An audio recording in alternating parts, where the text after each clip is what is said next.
এই ভিডিওটা হচ্ছে হাঙ্গামাকে নিয়ে এসিনি, যে বুকি বুকি ডান্স হাঙ্গামা এরকম লাই। এই ভিডিওটা দেখলে চোখ দিয়ে পানি এসে গেছে আমার, এত দুঃখ আমার মনে। আমি যদি সামনে থাকতো মেয়েটাকে কিছু না কিছু দিয়ে বুঝাতে পারতাম। আমার সামনে নেই মেয়েটা, আর আত্মহত্যা যে করেছে এর পিছনে কে দোষী, কারা জেল খাটবে সেটা মেয়ের মুখ থেকে কি শুনে নেবে।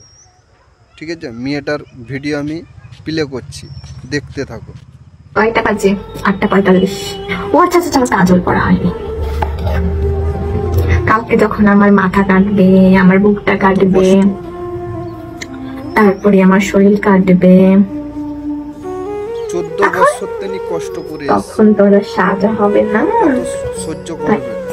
মেয়েটার বয়স এখন 30 বছর। এই টিপটা সুন্দর তাই না?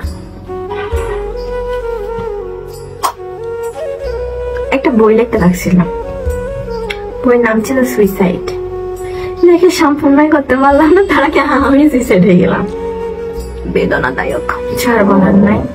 ভালো থাকেন সবাই, নিজের জীবনটাকে গুছাই নিয়ে, জীবনে আর যে আছে তাকে মূল্যায়ন দিয়ে, একটু সময় দিয়ে তার গুরুত্বটা বুঝছেন। আর যার মা বাবা খারাপ, সেটা তো ওর উপর আল্লাহ লেগে দিছে তাই না? তাকে তো সন্তানেরা দায়ী না। আর সন্তানেরা কি বলছে মা বাবাকে খারাপ বলতে? বলে নাই তো। আমি 6 বছর বয়স থেকে শুনতে শুনতে আর 24-25 বছর বয়স, প্রায় 30 বছরের মতন আমি এই যন্ত্রণা ভুগছি, আর পাচ্ছি না। আমার এই কষ্টটা না কোনো ওষুধ,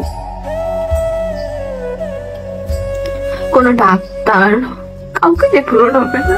যা হয়তো সেটা ভালোবাসাতে, এই ভালোবাসাটা পাইনি। মরার পরে কি শাস্তি হবে আমি জানি না। আমার মনে হয় কি জানেন, এই পৃথিবীতে যত বড় শাস্তি পাইছি তার থেকে বেশি আর হবে না। জান, তুমি যখন বেকার ছিলে আমি কিন্তু তোমার জানি নাই, আমি তোমাকে ফেলে রেখে চলেও যাই নাই। আজকে তুমি চাকরি করো, বেতন পাও, যে মেয়েকে জীবনে আনবা তার গুরুত্বটা দিও, একটু মূল্য দিও। মেয়ে মানুষের মনটা না অনেক নরম।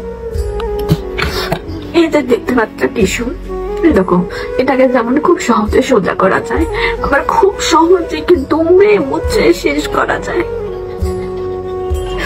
আর তোমরাতে মোছড়াতে তোমার কোনো কষ্ট হয় না, মেয়েটার হয়।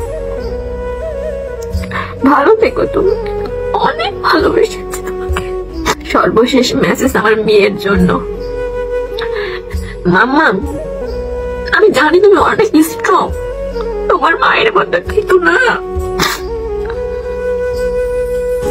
তুমি অনেক স্ট্রং। তোমার জায়গা তুমি বুঝে নিবা, যেটাকে অন্যায় সেটাকে অন্যায় বলতে পারবা, যেটা তুমি করনি সেটা প্রতিবাদ করতে পারবা। তোমার মাম্মামের মতো তুমি সহজ ছেড়ে যাবো না।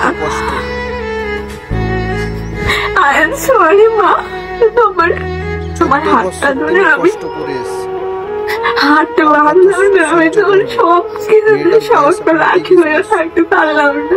অন্যায়কে প্রশ্রয় দিবা না। শেষ SMS তোমাদের বাবা মেয়েকে নিয়ে। আমি চাইছিলাম তোমাদের দুজনকে নিয়ে বাঁচতে, ভালো থাকতে, কিন্তু কিছু কিছু মানুষ তা হতে দিল না। আমি জানি আমাকে জানা তোমাদের কষ্ট হবে, কিছু মন খারাপ হবে, একসময় বলেও যাবে।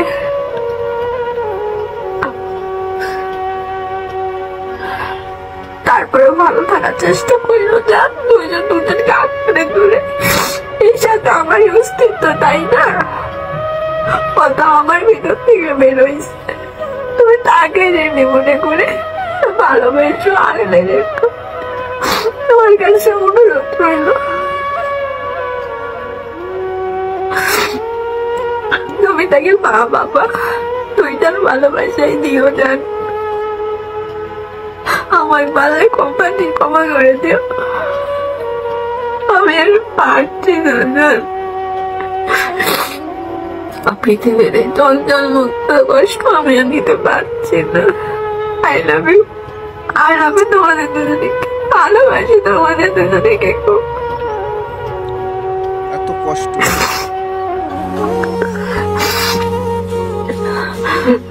14 বছর তিনি কষ্ট করে এসেছে, দেখা হবে কালকে, সহ্য করবে। হয়তো আমি চোখ খুলে তোমাদের দেখতে পারবো না, তোমরা আমাকে ছুঁইতেও পারবে না।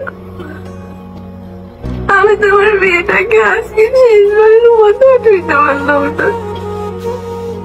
আর কিছু বলার নাই জানি, তুমি অনেক চেষ্টা করছো আমাকে ভালো রাখার, আমাকে মেন্টালি সাপোর্ট দেওয়ার, আমি পারি নাই। আমি বিরক্ত, আমার মা বাবা খারাপ, এই কথা আমি আর পারছি না শুনতে।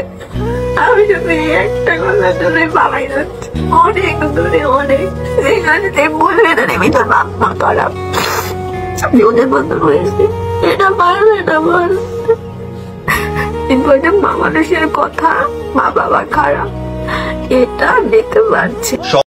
স্বামীকে যদি জেলখানায় ঢুকাতে পারত, এটা সবথেকে বড় ম্যাটার ছিল। স্বামীকে সে প্রচুর ভালোবাসে, তো ওই জন্যে স্বামীকে সে ফাঁসায়নি আর স্বামীকে সে কিছু বলেনি। স্বামীকে হচ্ছে তার মন তেনিক ভালোবাসে, আর তার মেয়েকে, তার নিজে একটা জন্ম দেওয়া মেয়েকে সেও মানে ভালোবাসে তাকে। তো দুজনকে ছেড়ে আর যে নামগুলা যে বলে গেছে ওরা হচ্ছে এখন দোষী। ঠিক আছে, এই অবধি ভিডিওটা, পারলে ভিডিওটা শেয়ার করে দেবে ভাই। এরকম কোনো মেয়ে, কোনো ছেলে এরকম কাজ কখনো করনি। ঠিক আছে।